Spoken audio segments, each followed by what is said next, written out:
E vou começar o programa de hoje já com aquele quadro que eu amo, que faz parte do nosso programa, da nossa história. Toda segunda-feira a gente fala de dependência química e aprende com os voluntários de Amor Exigente. Amor Exigente é uma instituição linda, sem fins lucrativos, que trabalha com grupos de auto e mútua ajuda, não só no Brasil, mas também no exterior, com uma transformação incrível na sociedade. Sabe que com 2 horinhas por semana a gente consegue aprender muito, modificar muita coisa na gente e aí, olha, o nosso entorno vai ficando melhor também. Quem participa, participa sem custo algum.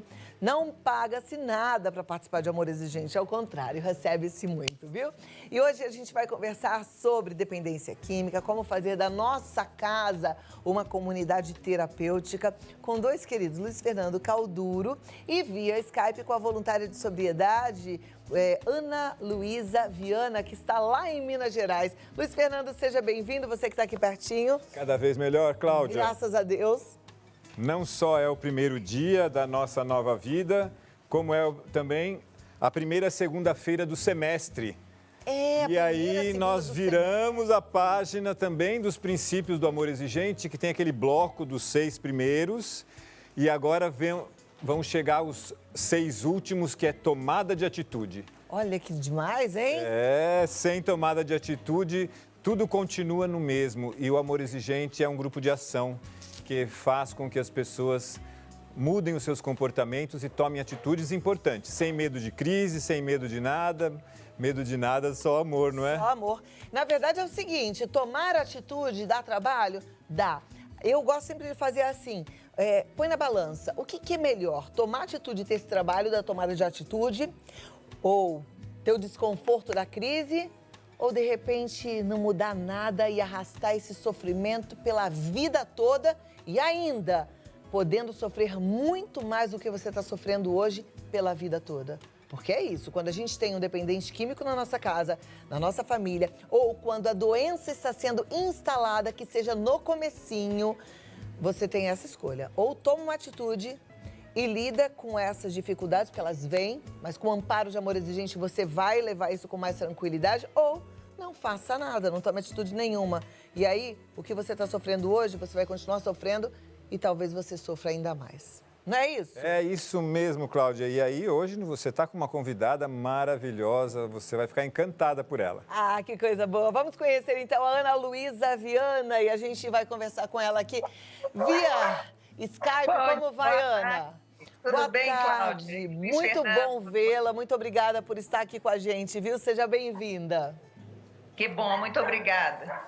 Ana, hoje a gente vai falar um pouquinho sobre o que os pais e responsáveis podem fazer com o seu ente querido, seu dependente químico, agora nessa fase de quarentena, né, que a gente fica mais em casa. A nossa casa pode ser uma comunidade terapêutica? Pode sim. É um tema desafiador, mas muito bonito. O Luiz Fernando me chamou porque nós começamos uma comunidade terapêutica na nossa residência. Eu, meu marido e nossos 5 filhos. Porque nós partimos do princípio, nós sempre fomos voluntários do Amor Exigente e usávamos o Amor Exigente na educação dos nossos filhos, nas nossas próprias vidas. E existe aquela ideia que todo mundo conhece, que o filho da gente é melhor na casa do outro, não é verdade? Uhum. Então, a gente ensina em casa, mas eles vão praticar, na verdade, é fora da nossa casa. Eles vão praticar e exercer os valores que a gente ensina na casa dos amigos, na escola, né? Porque essa é a ideia. Então, nós sempre trabalhamos com dependentes químicos, somos terapeutas ocupacionais e aprendemos a trabalhar com o Padre Haroldo no modelo das comunidades terapêuticas. E na época, há uns 30 anos atrás, nós víamos muitas dificuldades dos dependentes químicos sendo tratados de maneira indevida. E estava começando o Amor Exigente no Brasil e nós começamos junto com o Padre Haroldo e começamos a entender isso. E aí nós pensamos, gente, a casa, o lar, na verdade o lar e a comunidade terapêutica têm os mesmos princípios. O lar é uma fábrica de adultos. As nossas famílias, elas geram pessoas e a gente educa e conduz, orienta, ensina para que essas crianças se tornem um dia bons adultos que saibam cuidar bem de si mesmo e que saibam cuidar de outras pessoas também. E aí eles montam a sua própria fábrica. Então, o lar é diferente de casa. Casa é o lugar do lar, o lugar da família. A comunidade terapêutica também, ela não é um lugar, ela é um modelo de princípios espirituais que ajudam as pessoas a se regenerarem. Então, o lar, ele gera, e a comunidade terapêutica regenera. Muitas pessoas acham que as comunidades terapêuticas começaram porque as famílias e os lares não deram certo. Isso é mais ou menos verdade, porque, no fundo, a humanidade é muito complexa, o ser humano é muito misterioso, é muito complexo. Então, não é verdade que todas as famílias vão dar conta de todos os seres humanos. Nós não somos onipotentes, né? A Cláudia acabou de ler o versículo aí, que nós precisamos ter humildade para reconhecer que nós muitas vezes não sabemos, não podemos, não damos conta. Então, quando a família não dá conta, e o Amor Exigente fala isso, é preciso dar e receber apoio na nossa comunidade. Então, muitas vezes as famílias, porque esse caminho imponderável às vezes aconteceu nas nossas famílias, então quem fundou os lares fundou também as comunidades terapêuticas, que foram as famílias, não é?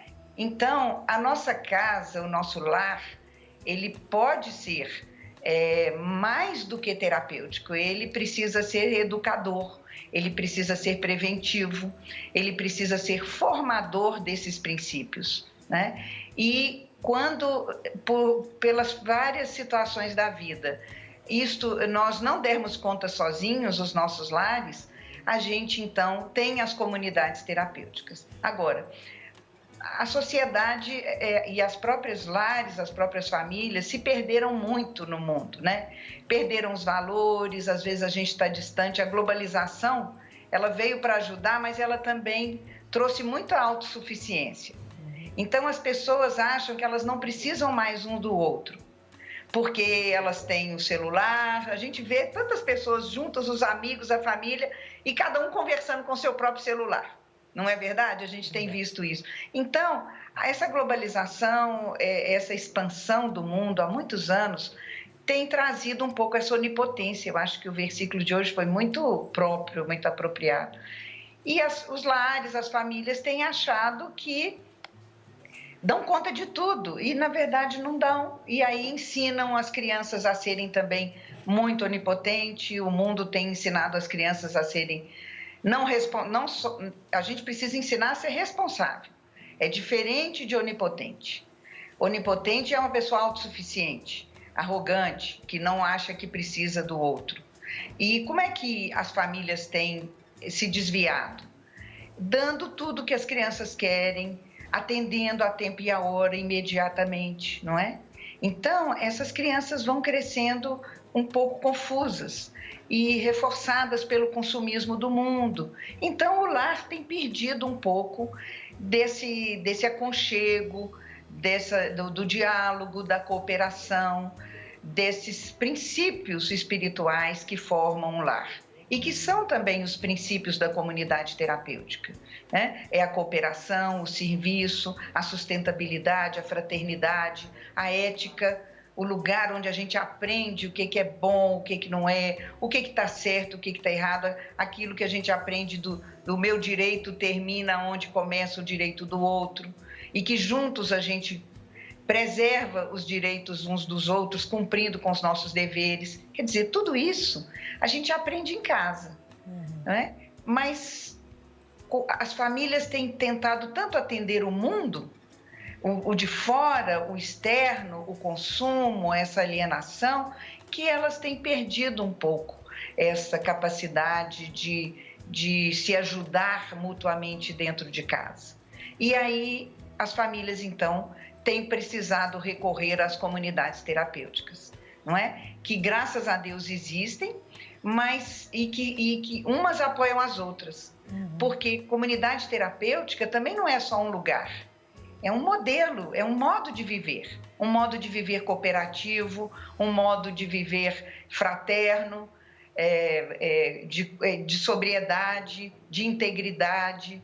Então, as duas se complementam quando a família precisa de ajuda, quando a família perdeu a possibilidade de continuar cuidando e formando esses adultos responsáveis. E isso acontece porque a humanidade, como eu disse, traz muitos desafios. Agora, a coisa mais importante é que as famílias e as comunidades terapêuticas têm uma missão muito importante, que é fazer prevenção.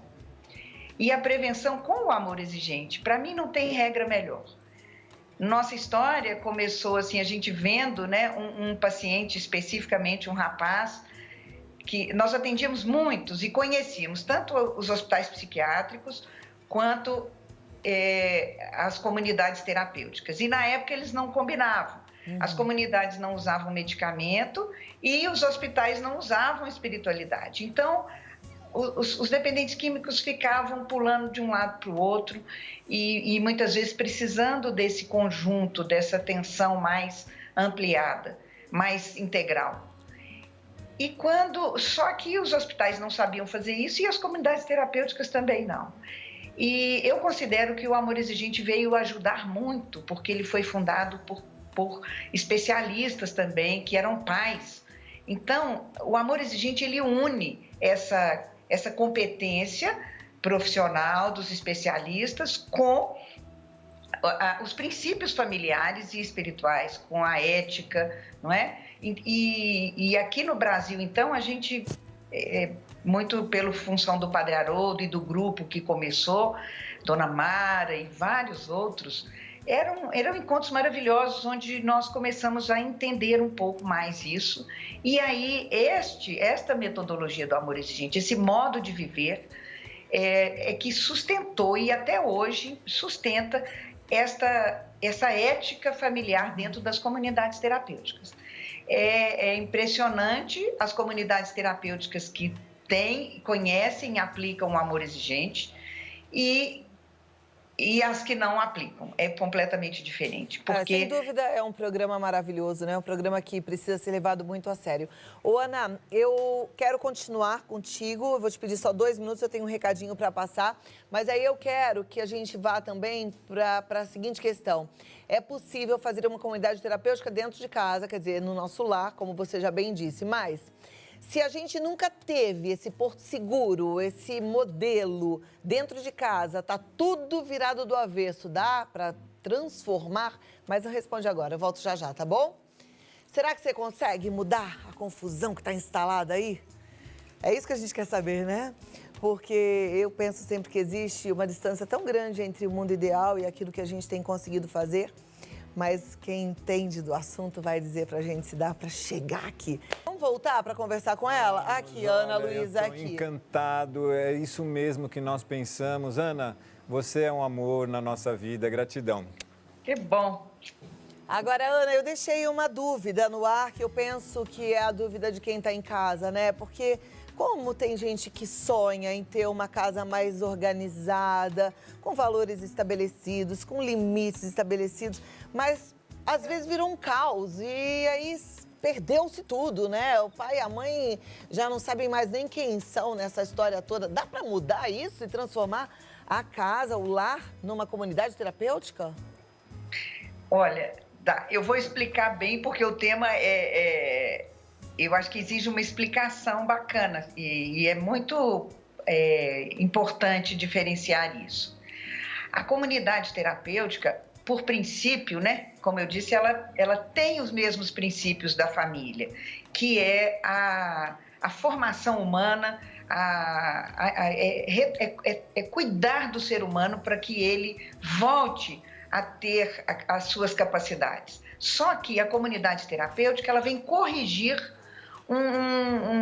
um problema que a pessoa tem.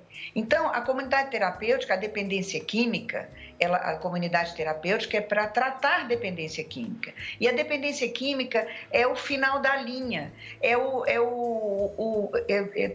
todo um problema já instalado. Então, a família precisa atuar antes.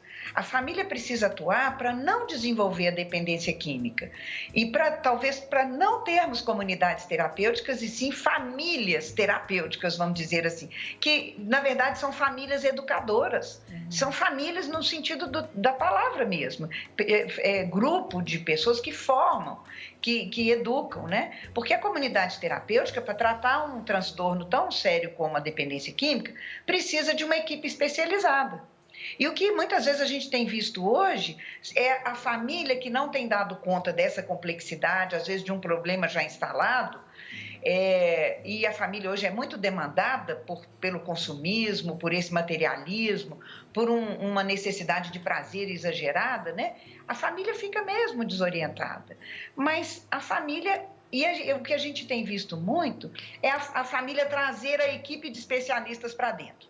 Então, às vezes, uma criança de 5 anos, ela já está no pedagogo, no psicopedagogo, ela vai no pediatra, já está no psiquiatra, já faz terapia e estão adoecendo as crianças. Então, essa diferença é muito importante. A família, ela não precisa trazer toda uma equipe de especialista para a casa dela. Se isso está acontecendo e todo mundo está fazendo terapia, está todo mundo fazendo alguma coisa com especialista, tem algum problema. Porque a família, ela precisa educar, formar e prevenir. E é claro que ela tem que buscar ajuda e tratar quem está doente, mas é preciso fazer uma reflexão profunda. E é isso que o Amor Exigente nos propõe. Por quê? É preciso inverter isso, é preciso inverter e trazer a sobriedade para dentro de casa. As famílias precisam ser sóbrias. Na minha época, falando assim, né? Mas quando eu era menina, sobriedade, para mim, era um homem de paletó preto, sério, né? Assim, escuro. Né? Sobriedade não é isso. E outras pessoas, depois eu comecei a achar, e todo mundo falava, que sobriedade era abstinência, era uma pessoa que não bebia.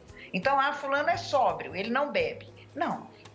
A sobriedade, ela é muito além da abstinência e ela é muito além do terno preto escuro e da seriedade. A sobriedade, ela é um fruto do Espírito. Está lá em Gálatas, os frutos do Espírito Santo, um deles é a equanimidade, o domínio de si, o equilíbrio. Então, a sobriedade é uma conquista de uma vida de frutos, de uma vida de autocuidado, de autoajuda e de mútua ajuda. Ela é um fruto, ela é de tudo que a gente planta na educação, na nossa própria educação e na educação dos nossos filhos. Então, quando as famílias estão assim nessa confusão, como é que eu faço? Eu trago a equipe de especialistas todas para dentro de casa, eu levo meus meninos para a comunidade terapêutica, porque cada vez mais as pessoas querem comunidades terapêuticas para crianças, para adolescentes. Hello, onde nós estamos? Vamos parar o mundo. Para um pouco. Você faz um pouco de silêncio. Entre em contato com você mesmo. Procura saber o que você quer melhorar na sua vida. Onde você pode ser mais sóbrio. Porque o problema também não é só bebida. É compra, é trabalho, é internet, é muita roupa, é controle do outro, é muito medo. Então, nós todos estamos desequilibrados. O mundo é pouco sóbrio, o mundo é muito consumista. A gente fala demais, a gente pensa demais, a gente compra demais, come demais. Então, está tudo meio demais no mundo. Isso é falta de sobriedade. Então, se as famílias refletirem e procurarem entender como que elas podem ser um pouquinho mais equilibradas, essa pandemia, o lado positivo dela, porque tem um lado muito negativo, mas o lado positivo dessa pandemia é que ela tem nos feito pensar muito sobre o nosso modo de vida e tem nos ensinado sobre a prevenção. Né? Quer dizer, é tão possível prevenir? É possível prevenir. Lave as suas mãos, use máscara, é possível prevenir. A dependência química também é possível de ser prevenida. Né? A loucura é possível de ser prevenida. Os conflitos são possíveis. Outro dia eu vi a dona Mara falando outro dia sobre o casamento, né? Os conflitos, as separações são possíveis de serem prevenidas. Tudo é possível. O ser humano é viável. O ser humano é inteligente, ele pode chegar antes do problema. Ele pode intervir em qualquer fase do problema. Ele pode resolver o problema. Padre Haroldo sempre falava assim, para você saber se você está no caminho certo, Você tem que estar mudando de problema sempre. Né? E se você não sabe mudar de problema, o seu problema é sempre o mesmo, há anos e anos e anos o seu problema é o mesmo, tem alguma coisa errada. Então, o problema não é ter problemas, mas é mudar de problema. Então, as famílias precisam levar mais para... O que seria terapêutico dentro dos lares hoje das famílias? O que seria um lar terapêutico? Um lar educativo, um lar que tem honestidade, verdade. Os pais querem que os filhos falem a verdade, mas eles muitas vezes não falam a verdade para os filhos. Né? Disciplina. Os pais têm... hoje, o horário, dobrar a roupa, arrumar a casa, arrumar... Hoje é difícil, os pais têm... Né? Mas todo dia é dia, toda hora é hora. Mesmo que o seu familiar tenha 40 anos, se você começar a falar a verdade, com educação, com mais liberdade, com respeito, e começar a manifestar a sua insatisfação, como você falou aí, um pouquinho, né? Não ter medo de gerar uma crise e de buscar a mudança que você quer, com diálogo, com cooperação, com apoio, as coisas mudam. E se a sua família tem um problema e não consegue fazer isso sozinho, tem uma ideia, mas não tem iniciativa, mas não tem apoio, né? Às vezes tem apoio, mas não sabe o que fazer, o Amor Exigente está aí. Né? As comunidades terapêuticas estão aí. O seu programa aqui, né? Tantos programas informativos, importantes para esclarecer as famílias, né? Mas principalmente o Amor Exigente. Existem outros programas também, Alanon, Naranon, para as famílias, que têm muitos princípios que ajudam a lidar com o problema, né, da dependência química, mas como Amor Exigente, para prevenção, eu nunca vi, sabe? E há muitos anos eu vivo o Amor Exigente, ensino. Nós temos 5 filhos, Ronaldo e eu. Os nossos filhos, eles chamavam o Amor Exigente de Amor Ferragente, porque eles tinham, né, ficavam porque nós exigíamos, os meninos cresceram dentro de uma família com amor exigente. Hoje são pessoas maravilhosas. O meu segundo filho hoje é gestor da comunidade terapêutica, ele é gestor de uma organização que se chama Terra da Sobriedade, que tem, dentre os vários programas, uma comunidade terapêutica funcionando. Mas todos os nossos programas da Terra da Sobriedade são fundamentados no amor exigente. Então, temos prevenção para crianças e adolescentes envolvidos com tráfico. O programa é fundamentado no amor exigente. A reinserção social com república, moradia assistida, totalmente fundamentada no amor exigente. Os grupos de familiares, o próprio programa de tratamento intensivo, todas as palestras, tudo que nós fazemos é fundamentado no amor exigente. Realmente e tem grupo de amor exigente da FEAE funcionando dentro da Terra da Sobriedade também. Muito bem. Ana, amei te conhecer, te receber aqui no nosso Vida Melhor. Muito obrigada. Luiz Fernando me falou que o seu marido também tem tanto conteúdo para passar. Na semana que vem estaremos juntos, então, tá bom? Já faz o convite para ele, tá? Ai, que muito bom. Obrigada. Que bom estarmos juntos novamente, porque é um tema que Dona Mara tem repetido muito nos nossos grupos virtuais de amor exigente, que a família precisa se tornar uma comunidade terapêutica para, em especial, receber o dependente químico que está lá saindo do tratamento. Com certeza, tem que ser o porto seguro, né? E olha, Luiz Fernando Calduro e Ana Luísa Viana são voluntários de Amor Exigente. O site é amorexigente.org.br. Você pode entrar em contato. Hoje funcionam os grupos online, que são maravilhosos, através do WhatsApp 19 98449 8044, porque aí você já vai receber o link para participar das reuniões, tá? 19 98449 8044, certo? Gratidão, estaremos juntos novamente segunda-feira. Muito bem, muito obrigada. Alegria! Alegria sempre. Obrigada, Luiz Fernando. Obrigada, Ana.